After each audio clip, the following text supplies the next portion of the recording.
Jaya TV நேயர்களுக்கு வணக்கம். இது மிஸ்டர் கோல்ட் கடலெண்ணெய் வழங்கும் ரசிக்க ருசிக்க. ரசிக்க ருசிக்க அப்படின்னாலே ஈஸி அண்ட் சிம்பிள் ரெசிபிஸ் தான். அந்த மாதிரியான ரெசிபிஸ் தான் நம்ம பார்க்க போகிறோம். உங்கள் எல்லாருக்குமே தெரியும் நம்மளுடைய ரசிக்க ருசிக்கையில் வந்து கான்டெஸ்ட் இருக்குது. ஸோ நீங்கள் வந்து ஷோ ஃபுல்லாக பார்த்தா தான் வந்து நாங்கள் கேட்குற கேள்விக்கு உங்களால் கரெக்டாக பதில் சொல்ல முடியும். அப்படி கரெக்டாக பதில் சொல்கிறவங்களுக்கு வந்து ராலர் ஸ்டூடியோ வழங்கும் ஒரு சாரீ பரிசாக காத்துட்ருக்கு. அதே மாதிரி லைஃப் ஸ்பைஸ் வழங்கும் கிஃப்ட் ஆம்பர் 2 பேருக்கு பரிசாக காத்துட்ருக்கு. ஸோ மிஸ் பண்ணாமல் எபிசோட ஃபுல்லாக பாருங்கள். அதை தவிர ரசிக்க ருசிக்கையில் கலந்துக்கணும்னு விருப்பப்படுறவங்க வந்து உங்களுடைய பேர், அப்புறம் அட்ரஸ், ஃபோன் நம்பர், என்ன ரெசிபி பண்ண போறீங்க அப்படிங்கிறத ரொம்ப டீட்டெயில்டாக எழுதி ஜெயா டிவிக்கு அனுப்பினீங்கன்னா போதும். இதுதான் அதுக்கோட ப்ரொசீஜர். நிறைய பேர் எழுதி அனுப்புறீங்க, ஆனால் வந்து ஃபோன் நம்பர் எழுதி அனுப்ப மாட்டேங்கிறீங்க. ஸோ அதனால உங்களுடைய பேர், ஃபோன் நம்பர் கண்டிப்பாக முக்கியம். அதை மட்டும் கரெக்டாக எழுதி அனுப்பிடுங்க. இன்னைக்கு ரசிக்க ருசிக்கல் என்ன பார்க்க போறோம்னா, இப்போ வந்து வெயில் காலம் வந்துருச்சா, எல்லாரும் வந்து கிச்சனுக்குள்ளே இருக்கிறதுக்கே நமக்கு வந்து கொஞ்சம் கஷ்டமாக இருக்கும். என்னடா அது காலையில் சமைச்சோன்னே அப்புறம் டிஃபனு அப்புறம் சாப்பாடு இப்படியே தானே போயிட்டு இருக்கு. இப்போ எப்படி பார்க்க போறோம்னா, ஆல் இன் ஒன் மாதிரி ஒரு ரெசிபி, ரொம்ப சிம்பிளான ஒரு ரெசிபி. இது வந்து தோசைக்கும் தொட்டுக்கலாம், சப்பாத்திக்கும் தொட்டுக்கலாம், நம்ம வந்து சாதத்தில் பிசைஞ்சும் சாப்பிடலாம். அந்த மாதிரியான ரெசிபி தான் நம்ம பார்க்க போகிறோம். என்னன்னா, ஸ்ப்ரிங் ஆனியன் கேபேஜ் குருமா எப்படி பண்ணுறது அப்படிங்கிறத பார்க்க போகிறோம். அதுக்கு தேவையான இன்க்ரீடியன்ட் என்னென்னு பார்த்துட்டு வந்துடுவோம் வாங்க. ஸ்ப்ரிங் ஆனியன் கேபேஜ் குருமா செய்ய தேவையான பொருட்கள்: நறுக்கிய கோஸ் 1 கப், வெங்காயத்தாள் 1 கப், நறுக்கிய வெங்காயம் 1 கப், நறுக்கிய தக்காளி 2, தேங்காய் 1/2 கப், உப்பு தேவையான அளவு, நெய் 1 டீஸ்பூன், எண்ணெய் தேவையான அளவு, தாளிக்க பட்டை 1/2 இன்ச், பிரிஞ்சி இலை 1, ஏலக்காய் 1, கிராம்பு 2, சோம்பு 1/2 டீஸ்பூன், மஞ்சள் பொடி 1/2 டீஸ்பூன், மிளகாய் பொடி 1 டீஸ்பூன், தனியா பொடி 2 டீஸ்பூன், முந்திரி பருப்பு 8 நம்பர், நறுக்கிய இஞ்சி 1 teaspoon. Spring onion cabbage kurma செய்யறதுக்கு தேவையான பொருள் என்னென்னு பார்த்துட்டோம். இப்போ எப்படி பண்ணுறது அப்படிங்கிறத பார்த்துடலாம். நம்ம ஃபர்ஸ்ட் ஒரு பேனில் வந்து எண்ணெய் விட்டுக்கலாம். ஒரு 3 டீஸ்பூன் எண்ணெய் சேர்த்துக்கிறேன்.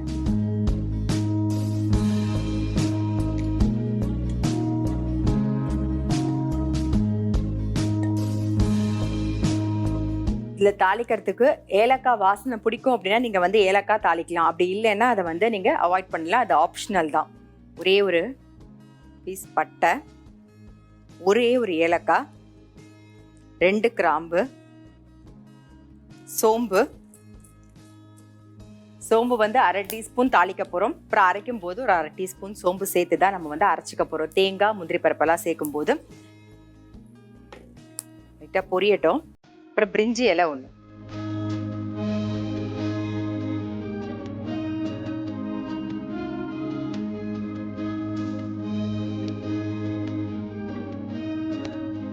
நம்ம வந்து வெங்காயத்தாள் அதில் தானே பண்ண போகிறோம். ஸ்ப்ரிங் ஆனியனில் அதுலேயே ஒரு ஆனியன் இருக்கும் இல்லையா, அதுதான் நான் கட் பண்ணி வச்சுருக்கேன். அதுதான் யூஸ் பண்ண போகிறேன். அப்படி இல்லை அப்படின்னா நீங்கள் வந்து நார்மல் வெங்காயம் கூட யூஸ் பண்ணிக்கலாம்.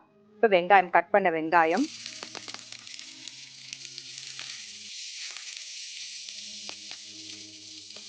லைட்டாக அந்த கண்ணாடி மாதிரி வதங்கினா போதும். ரொம்ப அப்படியே கலர் மாறணுங்கிற அவசியம் கிடையாது. இது கூடவே வந்து இந்த வெங்காயத்தாள் அந்த கிரீனையும் சேர்த்துடலாம்.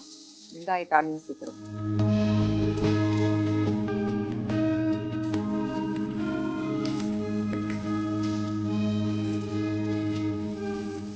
இப்போ நான் இது கூட வந்து கோஸ் சேர்த்து தான் நான் பண்ண போகிறேன். இப்படி கோஸ் வேண்டாம் அப்படின்னு நீங்கள் நினச்சிங்கன்னா நீங்கள் உருளைக்கிழங்கு சேர்த்துக்கலாம், இல்லை வேறு ஏதாவது காய்கறி கூட சேர்த்துக்கலாம். பட் கோஸ் சேர்த்து பண்ணும்போது அது வேறு டேஸ்ட்டாக இருக்கும். கோஸும் வெங்காயத்தாலும் சேரும்போது அது ஒரு நல்ல டேஸ்ட் கொடுக்கும். இப்போ இது நல்லா ஒரு மிக்ஸ் பண்ணிவிட்டு கட் பண்ணி வச்சுருக்கிற கோஸை சேர்த்துடலாம்.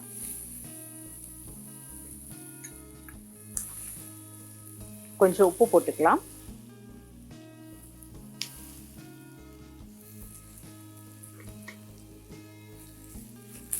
நல்லா ஒரு மிக்ஸ் பண்ணிவிட்டு மூடி வச்சிடலாம். கொஞ்சம் கோஸ் வேகட்டும். அதுக்குள்ளே நம்ம அரைக்க வேண்டியது என்னென்னங்கிறத பார்த்துருவோம். தேங்காய், சோம்பு நம்ம வந்து 1/2 டீஸ்பூன் தாளிச்சிருக்கோம். மிச்சம் இருக்கிற 1/2 டீஸ்பூன் வந்து அரைச்சிக்க போகிறோம்.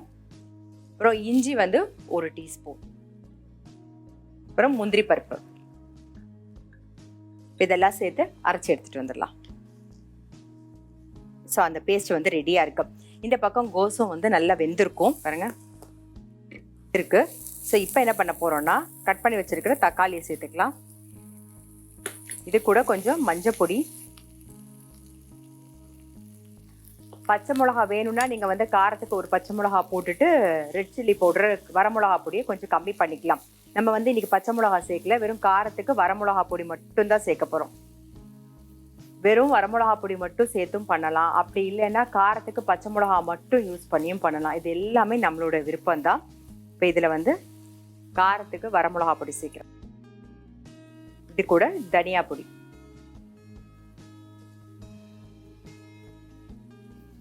இது கொஞ்சம் நல்லா வதங்கட்டும். இதோட பச்சை வாசனை போக கொஞ்சம் நல்லா வதங்கணும். ஒரு 2 நிமிஷம் மூடி வச்சிடலாம், நல்லா வதங்கட்டும். வதங்குற வரைக்கும் வெயிட் பண்ணலாம். பச்சை வாசனை போக நல்லா வதங்கியிருக்கும். நல்லா வதங்கியிருக்கு. இப்போ என்ன பண்ண போறோம்னா அரைச்ச விழுது சேர்த்துடலாம். நாம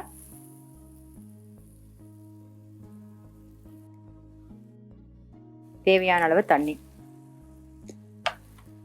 நல்ல ஒரு கொதி வரணும். உங்களுக்கு வேணும்னா இஞ்சி பூண்டு விழுது கூட சேர்த்துக்கலாம். நம்ம வந்து இன்னைக்கு பூண்டு சேர்க்கல, வெறும் இஞ்சி மட்டும் தான் சேர்த்துருக்கோம். இது எல்லாமே ஆப்ஷனல், நம்மளுடைய விருப்பம் தான். இஞ்சி மட்டும் போட்டும் பண்ணலாம், இஞ்சி பூண்டு சேர்த்தும் பண்ணலாம். அதே மாதிரி இப்போ லாஸ்ட்டாக முடிக்கும் போது நம்ம வந்து வேணும் அப்படின்னா, நம்ம ஏற்கனவே மசாலா வந்து தாளிச்சிருக்கோம், அப்படி வேணும் அப்படின்னா கரம் மசாலா வந்து ஒரு 1/2 டீஸ்பூன் சேர்த்துக்கலாம். இன்னைக்கு நான் கரம் மசாலா சேர்க்க போகிறதுல, இது எல்லாமே ஆப்ஷனல். நமக்கு வேணும்னா நம்ம வந்து சேர்த்துக்கலாம். இப்போ ஆனால் இந்த தாளிச்ச அந்த வாசனையோட அதுவே நல்லா தான் இருக்கும்.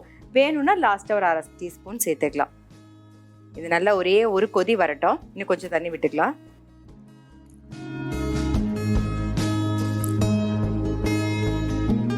இது பார்த்தீங்கன்னா தோசைக்கு மட்டும் கிடையாது, ஆப்பம், இடியாப்பம், அப்புறம் தோசை, சப்பாத்தி, சாதம் எல்லாத்துக்குமே காம்பினேஷன் ரொம்ப சூப்பராக இருக்கும். இது எப்பயுமே நான் சொல்கிறது தான், நல்ல சுட சாதத்தில் நெய்யை விட்டுட்டு இந்த குருமாவையும் போட்டு பிசைஞ்சு சாப்பிட்டிங்கன்னா ரொம்பவே நல்லாயிருக்கும். ஏன்னா நம்ம வந்து கீ ரைஸ் பண்ணுறோம் பண்ணல, அதெல்லாம் அடுத்தபட்சம். நார்மல் நம்ம வந்து வீட்டில் சாதம் வடிப்போம் இல்லையா, ஸோ அதுலேயே கூட நீங்கள் பிசைஞ்சு சாப்பிட்லாம். சப்பாத்திக்கும் நல்லாயிருக்கும். ஒரே ஒரு டிஷ் காலையில் ஒரு குருமா கொஞ்சம் கூட பண்ணிட்டீங்கன்னா நீங்கள் வெயிலில் நிற்க வேண்டிய அவசியமே இல்லை. எப்போ பார்த்தாலும் அடுப்புக்கிட்ட நிற்கணுமே நம்ம யோசிக்கவே வேண்டாம். அதை காலையில் சாதத்துக்கும் யூஸ் பண்ணிக்கலாம், மத்தியானம் வந்து தோசையோ இல்லை சப்பாத்தியோ எது பண்ணுறோமோ அதுக்கு கூட நம்ம வந்து யூஸ் பண்ணிக்கலாம். இப்போ பாருங்கள், நல்லா ஒரு கொதி வந்துடுது. 1 டீஸ்பூன் நெய் விட்டுக்கலாம். இதுக்கு கொத்தமல்லி எதுவுமே தேவையில்லை, நம்ம வெங்காயத்தாள் தானே யூஸ் பண்ணுறோம். நீளாக வெங்காயத்தாள் போட்டால் போதும். நம்மளுடைய spring onion cabbage kurma ready. Serve பண்ண வேண்டியதுதான் நம்மளுடைய ஸ்ப்ரிங் ஆனியன் கேபேஜ் குருமா.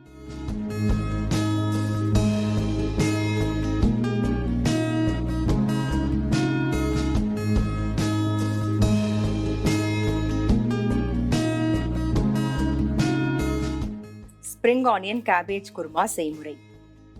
ஒரு கடாயில் எண்ணெய் விட்டு, எண்ணெய் காஞ்சதுக்கு அப்புறமா பட்டை, கிராம்பு, ஏலக்காய், கொஞ்சம் சோம்பு, பிரிஞ்சி இலை தாளிக்கணும். அதுக்கப்புறம் வெங்காயமும் போட்டு லைட்டாக கண்ணாடி மாதிரி வதக்கிக்கணும்.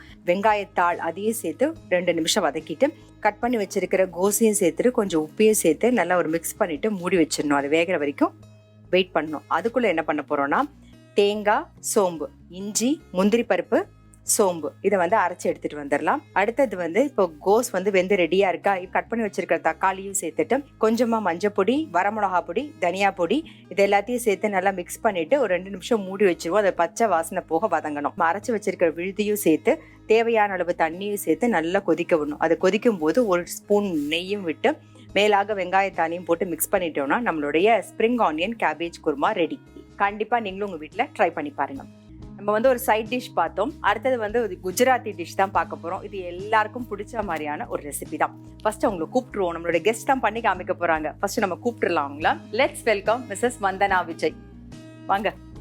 வணக்கம். நமஸ்தே. நமஸ்கார். எப்படி இருக்கீங்க? நான் நல்லா இருக்கிறேன். இப்போ வந்து நீங்க சொன்னீங்க ஒரு குஜராத்தி டிஷ் தான் பண்ண போறேன்னு சொல்லிட்டு, என்ன ரெசிபி?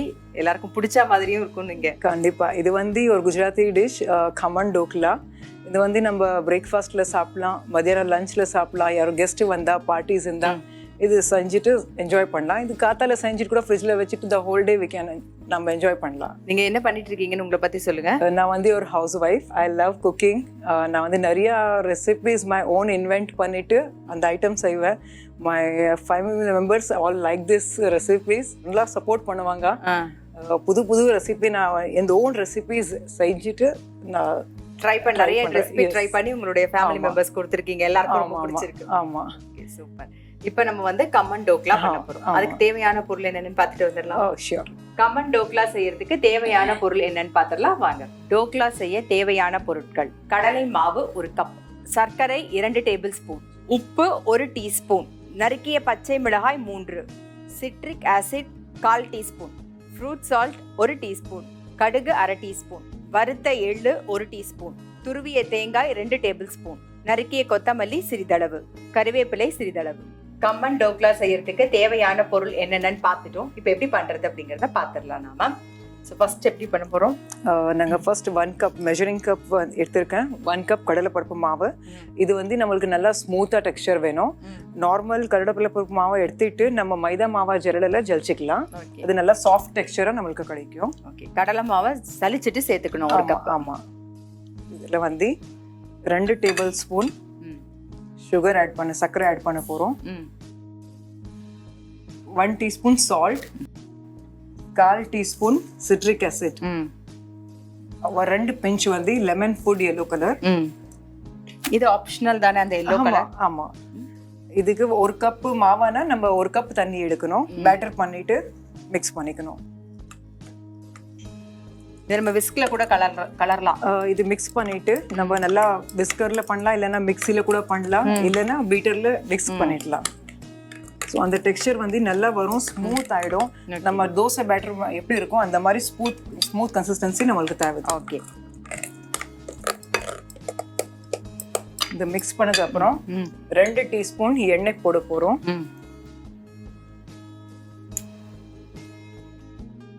2 டீஸ்பூன் எண்ணெய் அப்புறம் ஃப்ரூட் சால்ட் ரெண்டும் கம்பைன் பண்ணா அந்த டெக்ஸ்சர் நல்லா வரும். ஓகே, இப்போ சேர்க்க போறோமா நம்ம ஃப்ரூட் சால்ட்?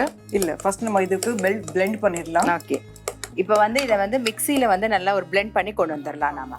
நம்மளுடைய கம்மன் டோக்லா பேட்டர் வந்து ரெடி ஆயிடுது. இப்போ என்ன பண்ண போறோம் நாம?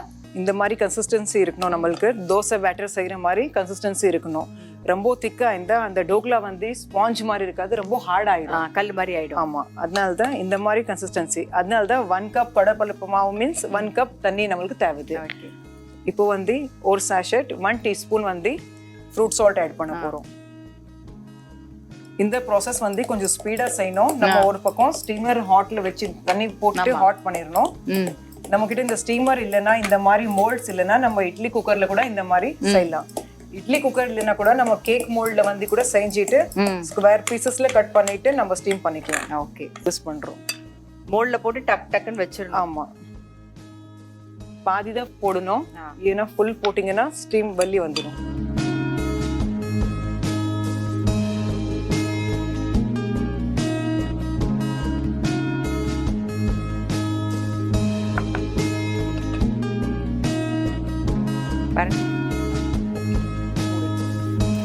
இது வேகிறதுக்கு 10 மினிட்ஸ் குக் பண்ணா போதும். ஸ்டீம் ஆயிடுச்சுன்னா ரெடி ஆயிடும்.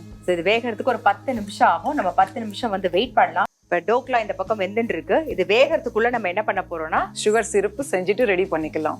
சுகர் சிரப் செய்யறதுக்காக 2 கப் தண்ணி, 3 டேபிள் ஸ்பூன் சர்க்கரை, ஒரே ஒரு பிஞ்ச் சிட்ரிக் ஆசிட். இந்த டேஸ்ட் வந்து நம்ம லெமன் ஜூஸ் எப்படி வருது அந்த மாதிரி வரும். அந்த டோக்லா செஞ்சுட்டு ஆற வச்சுட்டு அப்புறமா ஒரு டோக்லா இதுல போட்டுட்டு நம்ம தண்ணியிலேருந்து வெளியே எடுக்கணும். ஓகே, இப்போ சிட்ரிக் ஆசிட் பதிலாக லெமன் ஜூஸ் பிடிக்கலாமா? போடலாம். கொஞ்சம் ஒரு பிஞ்ச் சால்ட். அவ்வளோதான், நல்லா மிக்ஸ் பண்ணிக்க வேண்டியதான். ஆமா, இந்த பக்கம் வந்து சுகர் சிரப் ரெடியா இருக்கு, டோக்லா வெந்துட்டு இருக்கு. ஸோ அது வேகிற வரைக்கும் நம்ம வெயிட் பண்ணலாம். இப்போ நம்மளுடைய டோக்லா வந்து வெந்து ரெடி ஆயிருக்கும் இல்லையா? 10 நிமிஷம் ஆயிடுது, பாத்துடலாமா?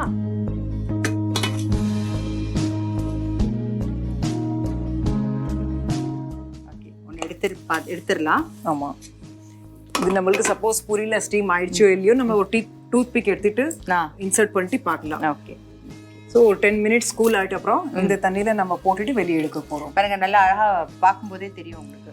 நல்லா சாஃப்ட் அண்ட் ஸ்பாஞ்சி இருக்கும். சூப்பரா இருக்கு, நல்லா சாஃப்டா வந்திருக்கு. நீங்க வேணும்னா இந்த மாதிரி மோல்டு இருந்தா தனித்தனியா போட்டுக்கலாம். அப்படி இல்லை அப்படின்னா நல்லா அழகா அகலமான ஒரு ரவுண்டா அந்த பாத்திரம் ஏதாவது இருந்தது கட் பண்ற ஷேப்புக்கு தகுந்த மாதிரி இருந்ததுன்னா நீங்க அதுல கூட நீங்க போட்டு வந்து அழகா வந்து ஸ்கொயராவோ இல்ல ரவுண்டா, ஸ்கொயர் கரெக்டா இருக்கும். கேக் டின்ல போடலாம், இல்லனா இட்லி குண்டால இட்லி குக்கர்ல போட்டீங்கன்னா கூட ஒரு இட்லி மாதிரி கூட பண்ணிக்கலாம். இட்லி சர்விங் பண்ண கூட நல்லா டெக்கரேட்டிவா இருக்கும். சோ அப்படி கூட வேக வச்சுக்கலாம். நம்மளுடைய டோக்லா ரெடி ஆயிடுச்சு. இதை எடுத்துட்டு கொஞ்சம் ஆறுனதுக்கு அப்புறமா நம்ம பார்க்கலாம். பாருங்க, நம்ம டோக்லா வந்து நல்லா வெந்து ரெடியா இருக்கு. இவ்வளவு சாஃப்டா இருக்கு பாருங்க, ஸ்பாஞ்சியா இருக்கு, ரொம்ப நல்லா இருக்கு. ஆமா. சோ இப்போ என்ன பண்ண போறோம், நாம இந்த சுகர் சிரப் செஞ்சதுல அதுல ஒன்னு டிப் பண்ணிட்டு நம்ம வெளியே எடுக்க போறோம். அந்த சுகர் சிரப் அதுல போய் இறங்கி இருக்கும்போது ஒரு டேஸ்ட். நீங்க டோக்லா பண்ணி முடிச்சிட்டு கொஞ்சம் ஆறுனதுக்கு அப்புறமா வந்து சுகர் சிரப்ல டிப் பண்ணி எடுக்கணும். ஆமா, சூட்டோடவே போடணும். ஒரு டோக்லால அந்த சுகர் சிரப் நல்லா ஊறணும்.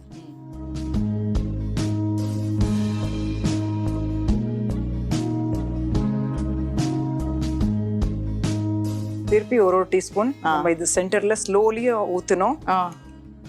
சென்டர்ல நல்லா தண்ணி போகணும். ஓகே.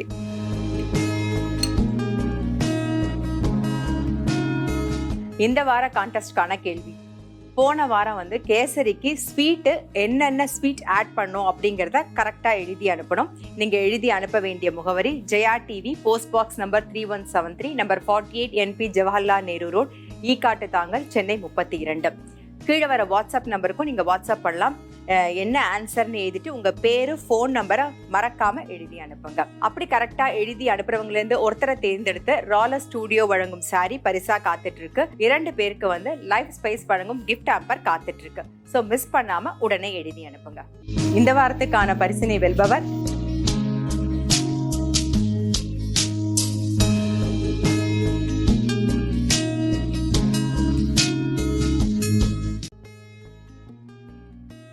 தாளிக்க போறோமா? ஆமா. இப்ப நமக்கு தாளிப்புக்கு ரெடி பண்ணிடலாம். 2 to 3 டீஸ்பூன் நம்ம எண்ணெய் எடுத்துக்கலாம். ஓகே. என்னென்ன போட போறோம்? எண்ணெய் சூடான உடனே 1/2 டீஸ்பூன் கடுகு போட்டுடலாம்.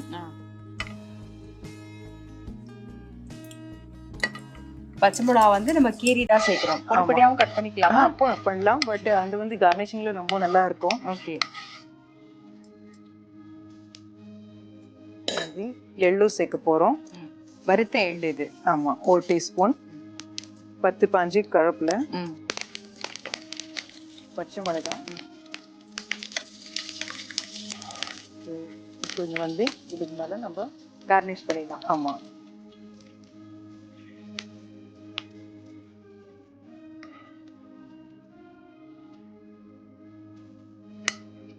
இதுக்கு மேல நம்ம கிரேட்டட் கோகோனட், தேங்காய் சீவிட்டு இந்த மாதிரி போட்டுக்கலாம்.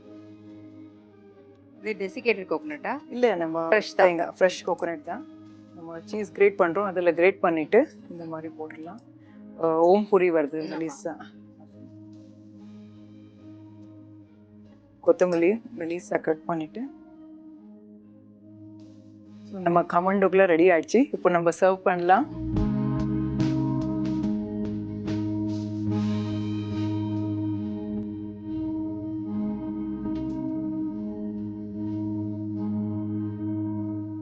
டோக்லா ரெடி ஆயிடுது. அதுக்கு வந்து ஸ்வீட் சட்னியும் கிரீன் சட்னியும் ரெடி. இப்போ கிரீன் சட்னி என்னெல்லாம் போட்டிருக்கீங்க? நம்ம பாதி பஞ்ச் கொத்தமல்லி, பச்சை மிளகாய் 4-5, பாதி கொடை மிளகாய், வேர்க்கடலை, பொட்டுக்கடலை, அப்புறம் உப்பு, கொஞ்சம் பாதி லெமன் போட்டுட்டு சட்னி அரைச்சிக்கணும். இந்த ஸ்வீட் சட்னி வந்து வெல்லம், புளி ரெண்டும் ஊற வச்சுட்டு நல்லா கொதிக்க வச்சிடணும். சிவப்பு மிளகாய், உப்பு, கொஞ்சம் ஜீரகம் தூள் போட்டுட்டு கொதிக்க வச்சுட்டு ரெடி பண்ணிக்கணும். ஓகே. இப்போ நம்ம டோக்லா ரெடி. ஆமா.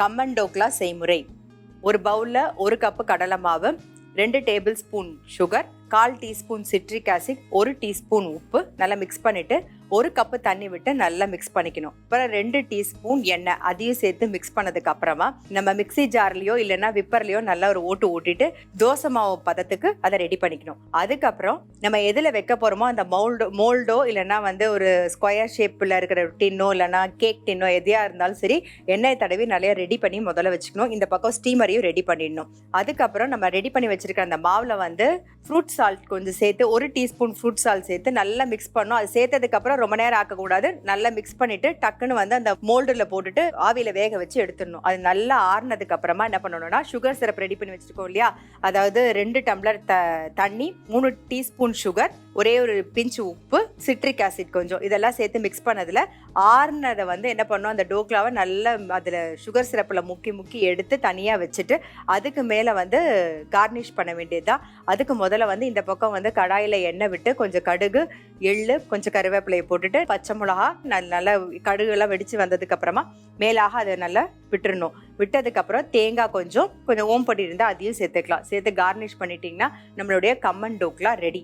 அதுக்கு வந்து சைட் டிஷ்ஷாக வந்து ஸ்வீட் சட்னியும் க்ரீன் சட்னியும் தொட்டு சாப்பிட்டீங்கன்னா அவ்வளோ டேஸ்ட்டாக இருக்கும். ஸோ டேஸ்ட் பண்ணிட்டு பாருங்க எப்படி இருக்கு. ரொம்ப டெம்டிங்காக இருக்கு, கலர்ஃபுல் இருக்கு, டேஸ்ட்ல நல்லா இருக்கும். நீங்கள் சொன்ன மாதிரி இந்த சுகர் சிரப் வந்து அதில் இறங்கி ஊறணும். நல்லா ஊறிச்சுன்னா நல்லா சாஃப்டாக வரும்.